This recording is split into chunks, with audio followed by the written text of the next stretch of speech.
Muteedzeri wemutungamiri wenyika vavice president Kosano Chiwenga voya vachiincludiwa panhau yekutambudzika aiwa chaos iri kuitika mumahospitals munyika yeZimbabwe. Vanhu voya vataura mashoko vachiti yes, vanhu vagona zvavo vachiti VP Kosano Chiwenga aiwa ngavapinde.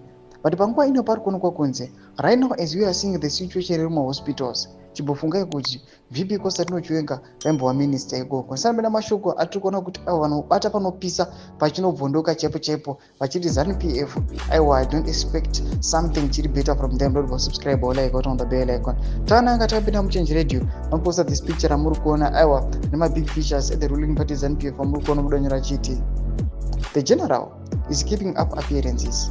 For a few months, General Chiwenga was the Minister of Health for Zimbabwe.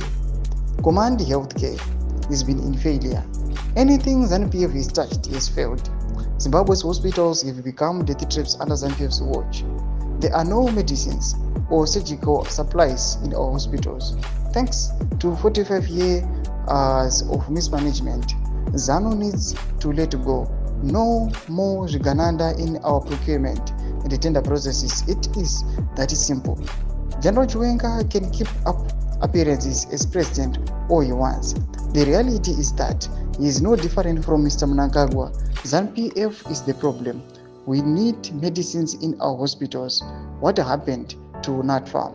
Thomas Konobranyi kwa pana panguva ino atukona kuti aiwa panguva ino chabvondoka azvisina kumira zvakanaka. Toona kuti vanhu vachiti aiwa VP Kosano Chiwenga yese vanhu the ruling party ZANU-PF mukaita mafactions, people they can fight.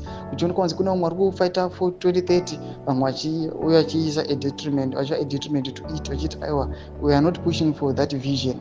Panguva ino ikuonekwa kunzi aiwa these guys varongorwa zvavo pachavo but vanhu vakungori vanhu vakafanana just because kungoisa VP Kosano Chiwenga kana vagara varipo panapa vari kusanongorwa pachinzi these guys they are just the same. Todze mafungiro enyu muri kudii pamusoro pechiitiko ichi kuchionekwa kunzi aiwa the situation munyika yeZimbabwe aiwa inotoda kutoti patoda action chaiyo. Pene kome section yedu mafungiro enyu, subscribe or like, turn on the bell icon.